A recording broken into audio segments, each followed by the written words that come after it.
Convey करते हैं, पूरे देश तक ये संदेश पहुंच रहा है। वो बहनें, चाहे हिमांशी नरवाल हो, चाहे और ऐसी इस देश की महिलाएं हों जिन्होंने 4 दिन की ब्याहता अगर अपना सिंदूर खो दे, अपने पति के शव के सामने उसे बैठकर रोना पड़े, तो इससे बड़ा और इससे कड़ा संदेश कोई मुमकिन नहीं था क्या पाकिस्तान के लिए भी और इस देश की उन बहनों के लिए जिन्होंने अपना सिंदूर खोया? ये एकदम ठीक कहा आपने। जिन्होंने अपना सिंदूर खोया है, ऑपरेशन सिंदूर उनको शांति देने वाला है और वो ताज जिंदगी अपनी ज़िंदगी के बारे में जो कुछ पारिवारिक निर्णय लेना हो वो ले सकते हैं, लेकिन उनको एक आत्मसंतोष मिला है और वो भारत माता के साथ ऐसा रिश्ता जोड़ें जैसे हमारे यहाँ हमारे क्रांतिकारी गाते थे ना, ऐ मेरे प्यारे वतन, ऐ मेरे बिछुड़े चमन, तुझको दिल कुर्बान, तू ही मेरी आरज़ू, तू ही मेरी आबरू, तू ही मेरी जान। हमारे शहीदों ने यही गाना गाते हुए अपनी शहादत दी। मेरी मातृभूमि मेरा सब कुछ है, वही मेरी महबूबा है, वही मेरा सर्वस्व है, वही मेरा प्रेम है, वही मेरी मंजिल है। ये भाव चेतना हमारी माँ बहन बेटियों में, भारत की माँ बहन बेटियां बहुत ऊंचा प्रेम करती हैं। वो पाश्विक प्रेम नहीं करती हैं, वो तो दिव्य प्रेम करती हैं। तो उनके मनों को आज जरूर शांति मिली है और उनके जख्मों के ऊपर जरूर मलहम लगा है। और अभी तो ये प्रारंभ है मेरी बहन गरिमा जी।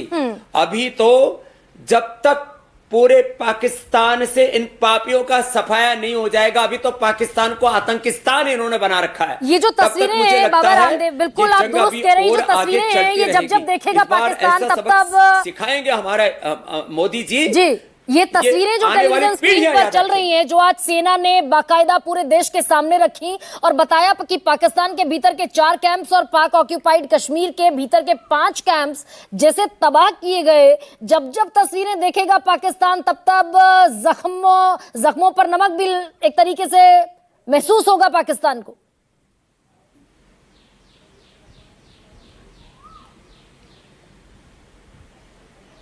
अरे गरिमा जी, अभी तो मुनीर को लोग उसके घर से खींच करके सड़कों पर उसको घसीटने के लिए तैयार बैठे हुए हैं। वो कहाँ दुम दबा करके किस बंकर में छिप गया, लेकिन उसको पता है जैसे मरकज के ऊपर बम डाला ना, ऐसे उसके सिर के ऊपर बम फट सकता है कभी भी। तो उसको घरों से खींच करके घसीटेंगे लोग सड़कों के ऊपर, वहां के जाहिर नेताओं को और वहां के इन आतंकवादियों को जिन्होंने मानवता का मतलब उनका नाम भी लेकर के ना बड़ा ऐसा अंदर से आक्रोश उठता है कि इनका अभी सफाया कर दिया जाए। आपने ये कल्पना की थी बाबा रामदेव कि हम आधी रात को 15 दिन बीत जाने के बाद हम भी उस सेना के साथ जाकर के खड़े हो जाए। हमारे सैनिक और संत तो साथ साथ खड़े होते हैं। आज तो पूरा देश दरअसल यही मुराद मांग रहा है, पूरा देश दरअसल यही ख्वाहिश कर रहा है कि काश सेना को किसी भी तरह इस देश की फौज को, इस देश की फौज के शौर्य को किस तरीके से हम भी अपनी छोटी सी आहुति देकर, छोटा सा योगदान देकर और मजबूत और ताकतवर कर पाए। लेकिन बाबा रामदेव, ये कल्पना आपने की थी क्या?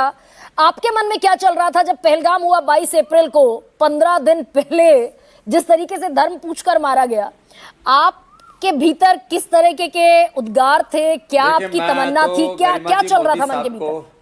पिछले 30 सालों से जानता हूं, तो मैं तो आश्वस्त था। 30 सालों से मैं मोदी जी को जानता हूं, 20 साल से अमित शाह जी को जानता हूं और लगभग 25 सालों से राजनाथ सिंह जी को जानता हूं। तो भारत के नेतृत्व से क्योंकि मैं अवगत हूं, इसलिए मैं तो आश्वस्त था। लेकिन मैंने अपने मुंह के ऊपर ताला लगाया हुआ था क्योंकि ऐसे से पहले कुछ ज्यादा बोलना ठीक नहीं था। लेकिन आज मैं कह पा रहा हूं कि अभी ये प्रारंभ है, अभी तो और भयंकर प्रहार होंगे।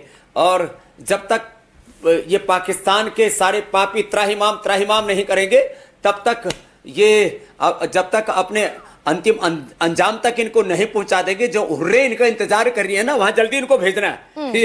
इनको धरती पर रहना पसंद नहीं है, तो इनकी हुर्रों के पास इनको जल्दी भेज देंगे, जिससे कि हम यहाँ शान से सड़कों पर गा सकें। मेरा रंग दे बसंती चोला होए, रंग दे बसंती चोला, जिस शोले को पहन शिवाजी खेले अपनी जान पे, जिसे पहन झांसी की रानी मिट गई अपनी शान पे, आज उसी को पहन के निकला मस्तों का टोला, मेरा रंग दे बसंती चोला।